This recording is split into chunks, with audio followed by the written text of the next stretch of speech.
قوم موسیٰ من بعدہ من حلیہم عجلا جسدا لہ خوار، اور ٹھہرا لیا موسیٰ علیہ السلام کی قوم نے موسیٰ علیہ السلام کے جانے کے بعد ان کے زیورات میں سے، یعنی اپنے زیورات میں سے ایک بچھڑا، جسدن جو جسم والا تھا، لہو خوار اور اس میں آواز تھی۔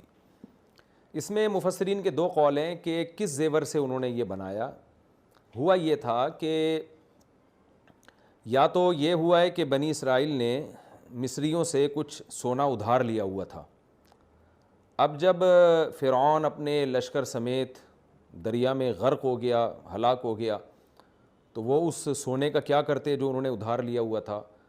تو سامری ایک جادوگر تھا، کیونکہ جادو کا بڑا زور تھا اس زمانے میں، تو اس سامری نے کیا کیا، اس بچھڑے سے اس زیور سے نا سونے کو پگھلا کے ایک بچھڑا بنا دیا اس نے۔ اور بعض حضرات اس کے قائل ہیں کہ جب دریا میں یہ فرعونی غرق ہوئے تو ظاہر ہے لاشیں تو ان کی ضائع ہو گئیں، اور جو مال و اسباب تھا ان کے ساتھ، جو کہ ہوتا ہے جب لوگ مرتے ہیں تو مال و اسباب وہ پانی میں ہی رہ جاتا ہے، تو ان کے جو قیمتی زیورات تھے، اور فرعونی تو ظاہر ہے مالدار لوگ تھے، تو وہ سارے ان کی عورتوں کے مردوں کے زیور جو بہت ہی قیمتی زیورات تھے سونے کے، وہ سارے بنی اسرائیل کے پاس آ گئے۔ تو اب انہوں نے سوچا، اس زمانے میں مالی غنیمت کی اجازت نہیں تھی، مال غنیمت یہ نبی صلی اللہ علیہ وسلم کی امت میں اس کو حلال قرار دیا گیا ہے، اور ویسے مال غنیمت تھا بھی نہیں کیونکہ کوئی لڑائی تو ہوئی نہیں تھی۔ تو سامری جادوگر نے کیا کیا، سورہ طٰہٰ میں اس کی تفصیل ہے، فَقَبَضْتُ قَبْضَةً مِّنْ أَثَرِ الرَّسُولِ۔ حضرت جبریل علیہ الصلاۃ والسلام جو تھے نا، جب بنی اسرائیل کی مدد کے لیے آئے تو جہاں جہاں ان کا گھوڑا چلا تھا، سامری جادوگر نے اس جگہ سے مٹی نکالی۔ اب چونکہ اس میں کوئی خاص قسم کی برکت تھی، اللہ کے ایک مبارک فرشتے جبریل علیہ السلام اس طرف سفر کر کے گئے تھے، تو اس نے کیا کیا، اس مٹی کو کہیں اس سونے میں ملایا ہے اور کچھ جادو وادو کیا، حقیقت اللہ ہی جانتا ہے، تو اس بچھڑے سے آواز آنا شروع ہو گئی۔ اور پھر سامری جادوگر نے یہ کہا کہ بھئی موسیٰ علیہ السلام تو ابھی گئے ہیں تورات لینے کے لیے، تو جب تک ہمارے پاس تورات نہیں آ جاتی ہم کسی شریعت کے پابند نہیں ہیں، تو اب ہم یہی کریں گے، اسی بچھڑے کو فی الحال ہم خدا بناتے ہیں، اسی کی عبادت کرتے ہیں، کیونکہ بت پرستی اس زمانے میں بہت تھی، اور بنی اسرائیل بت پرستوں کے درمیان ہی رہتے۔ فرعون میں بہت سے لوگ بت پرستی کیا کرتے تھے، پتلے بناتے تھے، تو فرعونی قوم میں تو اب بت پرستی چونکہ بہت عام تھی، تو انسان جس قوم میں رہتا ہے تو وہ برائی اتنی جلدی اس سے چھوٹتی نہیں ہے، اس سے وہ مانوس ہو چکا ہوتا ہے۔ جیسے آج دیکھ لیں نا، ہندوستان میں ہم کتنے عرصہ ہندوؤں کے ساتھ رہے ہیں، تو بہت سی برائیوں کو ہم برائی سمجھتے ہیں، پھر بھی وہ ہمارے درمیان میں موجود ہیں، کلچر کا حصہ بن چکی ہیں وہ۔ تو سامری نے ان کو یہ پٹیاں پڑھا دیں کہ بھئی تم جاؤ، موسیٰ علیہ السلام تو کتاب لینے کے لیے گئے ہیں، جب تک تورات نہیں آ جاتی ہم کسی شریعت کے پابند نہیں ہیں، ہم اپنی مرضی چلائیں گے، جب آ جائے گی پھر دیکھیں گے موسیٰ علیہ السلام کیا حکم دیتے ہیں۔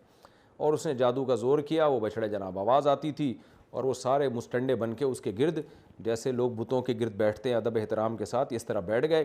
بنی اسرائیل میں اختلاف بھی ہوا، کچھ اچھے لوگ بھی تھے، انہوں نے منع کیا، بھئی یہ تو شرک ہے، ٹھیک ہے شریعت ابھی پوری تفصیل کے ساتھ شرعی قوانین نہیں آئے ہیں، لیکن شرک تو ہمیشہ سے حرام ہے، ہمیشہ حرام رہے گا، ہم خدا کو چھوڑ کر کسی اور کی عبادت کیسے کر سکتے ہیں؟ تو بنی اسرائیل دو گروہوں میں بٹ گئے، کچھ نے کہا ہم عبادت کریں گے، کچھ ان کو روکنے لگے۔ ہارون علیہ الصلاۃ والسلام نے روکنے کی کوشش کی، لیکن قوم ان پر غالب آ گئی، جس کا آگے تذکرہ آ رہا ہے۔ تو اللہ فرماتے ہیں وَاتَّخَذَ قَوْمُ مُوسَىٰ مِن بَعْدِهِ مِنْ حُلِيِّهِمْ عِجْلًا جَسَدًا لَهُ خُوَارٌ، موسیٰ کی قوم نے موسیٰ کے جانے کے بعد ان کے زیورات میں سے اپنے زیورات، یا تو اپنے زیورات یا ان کے یعنی فرعونیوں کے زیورات میں سے بچھڑا بنا لیا جس کی ایک آواز تھی۔ قرآن کہتا ہے أَلَمْ يَرَوْا أَنَّهُ لَا يُكَلِّمُهُمْ وَلَا يَهْدِيهِمْ سَبِيلًا، کیا یہ دیکھتے نہیں کہ یہ بچھڑا نہ ان سے بات چیت کر سکتا ہے اور نہ ان کو سیدھا راستہ دکھا سکتا ہے؟ یعنی بنی اسرائیل میں اللہ اپنا کلام درمیان میں لے کر آ رہے ہیں کہ اتنی بھی عقل نہیں تھی کہ وہ ذات خدا کیسے ہو سکتی ہے جو نہ اپنے بندوں سے کلام کرے اور نہ ان کو سیدھا راستہ دکھائے۔ یہ بہت امپورٹنٹ آیت ہے۔ آج ایتھیسٹ لوگ کیا کہتے ہیں کہ اگر کوئی خدا ہے تو ہم یہ کیسے مان لیں کہ وہ اللہ ہے؟ بھئی ہو سکتا ہے کوئی گاڈ ہو جس نے اس کائنات کو بنایا،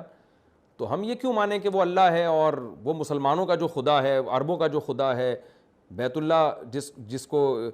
کہا جاتا ہے کہ جس کا گھر ہے، تو یہ وہ والا کیوں مان لیں ہم؟ اس کا ہم یہی جواب دیتے ہیں کہ ایسا خدا جس کا بندوں سے لنک ہی نہیں ہے. دیکھیں بندوں سے لنک کیسے ہوگا؟ جب بھی آپ کا کلام کریں گے نا آپ کسی کے ساتھ، چاہے براہ راست کلام کریں، فرشتہ بھیج کے کلام کریں، پیغمبروں کے ذریعے کلام کریں، خواب میں کلام کریں، تو کسی بھی طرح سے جب تک بندوں کے ساتھ کنیکشن نہیں ہوگا تو ہم یہ کہتے ہیں کہ اگر اللہ کے علاوہ کوئی اور خدا ہے تو وہ بندوں سے بات چیت کیوں نہیں کرتا، وہ اپنا انٹروڈکشن کیوں نہیں کرواتا بندوں کو. دوسری بات، خدا کی سب سے بڑی صفت یہ ہے کہ وہ بندوں کو گائیڈ کرتا ہے، اس کو یہ چاہیے کہ بتائے کہ صحیح کیا ہے غلط کیا ہے. دیکھیں جب بھی کوئی گورنمنٹ ہوتی ہے، کوئی حکومت ہوتی ہے، دنیا میں کوئی ایسی حکومت نہیں ہے جو اپنی رعایا کو ایسے ہی چھوڑ دے اور ان کو صحیح اور غلط میں گائیڈ نہ کرے. حکومت ہمیشہ قانون سازی کرتی ہے کہ اس لا اور ان اصولوں کے تحت آپ نے اس کنٹری میں زندگی گزارنی ہے. تو اس کائنات کو بنانے والا خدا وہ آپ کو سیدھا راستہ دکھائے بغیر کیسے یہ دعویٰ کر سکتا ہے کہ میں خدا ہوں؟ اس لیے ہم ایتھیسٹ سے یہی کہتے ہیں، ایتھیسٹ لوگوں سے، کہ ہم ایسے خدا کو مانتے ہیں جو بات کرتا ہے، جس نے موسیٰ کلیم اللہ کو بھیجا، جس نے عیسیٰ روح اللہ کو بھیجا، جس نے محمد صلی اللہ علیہ وسلم کو بھیجا، جس نے آسمان سے اپنی کتابیں نازل کیں. تم جس خدا کی باتیں کر رہے ہو وہ گونگا بہرا خدا ہے، وہ سیدھا راستہ دکھاتا نہیں ہے. ہم نے اس پہ ایمان لا کے کیا کرنا ہے؟ اور بڑا سوال یہ ہوتا ہے کہ معاذ اللہ نقل کفر، اگر ہمارا اللہ معاذ اللہ جھوٹا خدا ہے تو وہ تو اپنے بارے میں بتا رہا ہے، اپنا انٹروڈکشن کروا رہا ہے، پیغمبروں کو بھیج رہا ہے، قانون بتا رہا ہے کہ یہ حلال ہے یہ حرام ہے. تو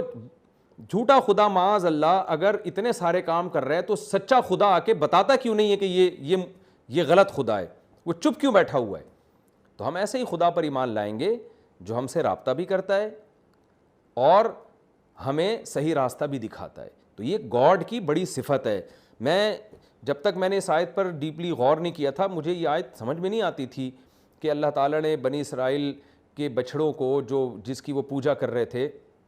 یہ کیوں کہا کہ یہ بات نہیں کرتا اور سیدھا راستہ نہیں دکھاتا. تو لیکن جب میں اس کے گہرائی میں گیا، مطالعہ کیا، تو مجھے یہ بات سامنے آئی کہ یہ بہت بڑی بات ہے کہ جو حقیقی خدا ہوتا ہے نا، اس کا اپنی مخلوق سے رابطہ منقطع نہیں ہوتا کبھی بھی. وہ کلام کرتا ہے اپنے بندوں سے، چاہے براہ راست کلام کرے، چاہے خواب کے ذریعے کلام کرے، چاہے پیغمبروں کو بھیج کے، چاہے فرشتوں کو بھیج کے. وہ کانٹیکٹ میں رہتا ہے اپنے بندوں کے ساتھ اور بندوں کو گائیڈ کرتا ہے، یہ حلال ہے یہ حرام ہے، یہ صحیح ہے یہ غلط ہے. تو اللہ تعالیٰ یہاں بھی بنی اسرائیل سے کہہ رہے ہیں الم یروا انہ لا یکلمہم، یہ کیسے بچڑا خدا ہو سکتا ہے؟ یہ تو بات نہیں کر سکتا اور نہ تمہیں سیدھا راستہ دکھا سکتا ہے. اتخذوہ وکانوا ظالمین، انہوں نے بچڑے کو ٹھہرا لیا اور یہ تھے ظالم. وَلَمَّا سُقِطَ فِي أَيْدِيهِمْ، میں نے بتایا تھا ایک محاورے کے طور پہ یہ لفظ استعمال ہوتا ہے، سُقِطَ فِي أَيْدِيهِمْ، جب ان کو شدید ندامت ہوئی. موسیٰ علیہ السلام کے آنے کے بعد نا، جب پتہ چلا کہ سزا ملے گی اور یہ حرام کام کیا تم نے، اور موسیٰ علیہ السلام کے غضب کو انہوں نے دیکھا جس کا اگلی آیتوں میں تذکرہ آ رہا ہے، تو بنی اسرائیل کو ندامت ہوئی اور انہوں نے سوچا کہ ہم سے بہت غلط کام ہو گیا. وَرَأَوْا أَنَّهُمْ قَدْ ضَلُّوا، اور انہیں لگا کہ ہم گمراہ ہو چکے ہیں. قالوا، تو پھر اللہ سے دعا مانگنے لگے، لئن لم یرحمنا ربنا، اگر ہمارے رب نے ہم پر رحم نہیں کیا، ویغفر لنا، اور ہماری مغفرت نہیں کی، لنکونن من الخاسرین، ہم ضرور بالضرور خسارے والوں میں سے ہو جائیں گے. ان کو بہرحال ندامت کا احساس ہو گیا اور پھر اللہ نے ان کو یہ کہا کہ تمہاری توبہ اس وقت قبول ہوگی کہ جنہوں نے جرم نہیں کیا وہ ان لوگوں کو قتل کر دیں گے جنہوں نے جرم کیا ہے. تو چونکہ انہوں نے دل سے توبہ کی تھی، سچی توبہ کی تھی، اپنے آپ کو قتل کے لیے